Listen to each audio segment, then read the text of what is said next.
ಅದಾಗಿ ಈಗ MLC offer ಕೂಡ ಇಟ್ಟಿದ್ದಾರೆ. ಈ MLC ಆಫರ್ ಬಗ್ಗೆ ಈಗಾಗಲೇ ಕಾಮೆಂಟ್ ಮಾಡಿದ್ರಿ. ಬಟ್ MLCಗೋಸ್ಕರ ಹೋರಾಟನ MLC ಕೊಟ್ಟರೆ ಮುಂದಿನ ದಿನಗಳಲ್ಲಿ ಏನಾದ್ರು ಈ ಒಂದು ಸಮಸ್ಯೆ ಪರಿಹಾರ ಸಿಗತ್ತಾ? ಈ MLC ಬಗ್ಗೆ ಏನು ಹೇಳ್ತೀರಿ ನೀವು? MLC ಸುಮ್ಮನೆ ಮೂಗಿಗೆ ತುಪ್ಪ ಹೊರಿಸೋದು ಅಂತೀರಾ?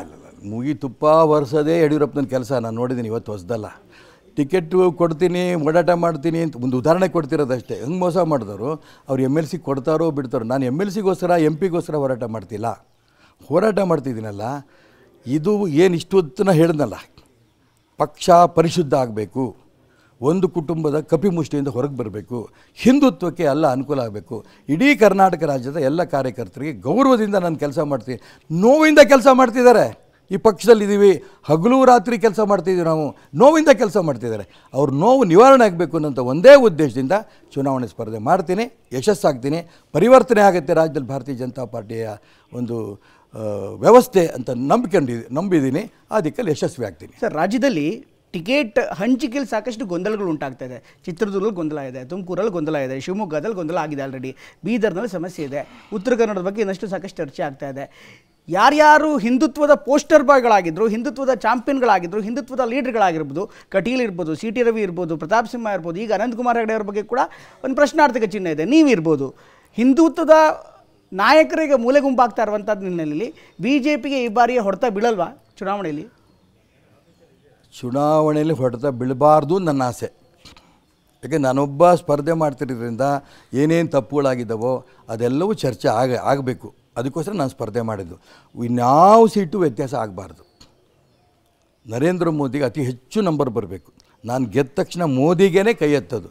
ಈಗ ಸೀಟನ್ನು ನೀವು ಹೇಳಿದ್ರಲ್ಲ, ಹಿಂದುತ್ವವಾದಿಗಳಿಗೆಲ್ಲ ಗೊಂದಲಗಳಾಗಿದೆ, ಅವರೆಲ್ಲ ಸೋತರೆ ಅಲ್ಲಿ ಗೆಲ್ಲೋದು ಯಾರು? ಗೆಲ್ಲೋದು ಕಾಂಗ್ರೆಸ್. ನರೇಂದ್ರ ಮೋದಿ ವಿರೋಧಿಗಳು ಗೆಲ್ತಾರೆ. ನಾನು ಗೆದ್ದರೆ ನಾನು ನರೇಂದ್ರ ಮೋದಿಗೆ ಕೈ ಎತ್ತೋದು. ಅದಕ್ಕೋಸ್ಕರ ರಾಜ್ಯದ ಕಾರ್ಯಕರ್ತರಿಗೆ ಅನೇಕರು ಹೇಳ್ತಾರೆ, ಕುರುಬರು ಬೇಡ ಸರ್, ಇವರಿಗೆ ಒಂದು ಸೀಟು ಕೊಟ್ಟಿಲ್ಲ, ಕುರುಬರಿಗೆ ಹಿಂದುಳಿದಿರೋ ಮೋಸ ಮಾಡಿದ್ದಾರೆ. ಇದೆಲ್ಲ ಹೌದು. ಸೀಟ್ ಕೊಟ್ಟು ಈ ಸೀಟ್ ಗೊಂದಲಗಳಿರೋಂಥ ಜಾಗಗಳಲ್ಲಿ ವ್ಯವಸ್ಥೆಗಳು ಗೊಂದಲಗಳ ನಿರ್ಮಾಣ ಮಾಡಿರೋಂಥ ವ್ಯಕ್ತಿ ಬಗ್ಗೆ ಚರ್ಚೆ ಆಗಬೇಕು. ಹಾಗಾಗಿ ಇಡೀ ರಾಜ್ಯದ ಕಾರ್ಯಕರ್ತರಿಗೆ ನಾನು ಕೈ ಮುಗಿದು ಕಾಲು ಮುಗಿದು ಪ್ರಾರ್ಥನೆ ಮಾಡ್ತೇನೆ. ನನ್ನ ವಿಚಾರದಲ್ಲಿ ಏನು ಚರ್ಚೆ ಆಗ್ತಿದೆ, ನಿಮ್ಮೆಲ್ಲರದ್ದು ಸಹಕಾರ ನಂಗೆ ಫೋನ್ಗಳು ಬರ್ತಾಯಿದೆ.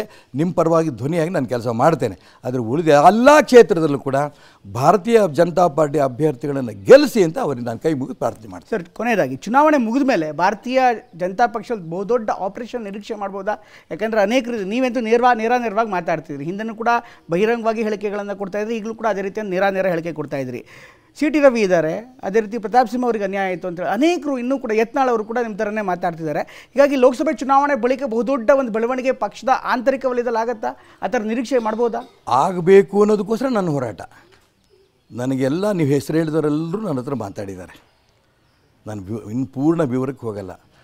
ಆದರೆ ಈ ಸಂಘಟನೆ ಉಳಿಬೇಕು ಅಂತ ಅವರೆಲ್ಲರಿಗೂ ನೋವಿದೆ. ಚುನಾವಣೆ ಮುಗಿತಿದ್ದಂಗೆ ಕೇಂದ್ರ ನಾಯಕರು ಕೂಡ ಅದು ಗಮನ ಕೊಡ್ತಾರೆ, ರಾಜ್ಯದಲ್ಲೆಲ್ಲ ನಾಯಕರು ಗಮನ ಕೊಡ್ತಾರೆ. ರಾಜ್ಯದಲ್ಲಿ ಭಾರತೀಯ ಜನತಾ ಪಾರ್ಟಿ ಪರಿವರ್ತನೆ 100ಕ್ಕೆ 100 ಆಗುತ್ತೆ, ಈ ವಿಶ್ವಾಸ ನನಗಿದೆ. ಕೊನೆಯದಾಗಿ ಶಿವಮೊಗ್ಗದ ಮತದಾರರಿಗೆ ಕೊನೆಯದಾಗಿ ಕೇಳ್ತೀರಿ, ಶಿವಮೊಗ್ಗದ ಮತದಾರರಿಗೆ ಏನು ಹೇಳೋದಕ್ಕೆ ಬಯಸ್ತೀರಿ ಸರ್?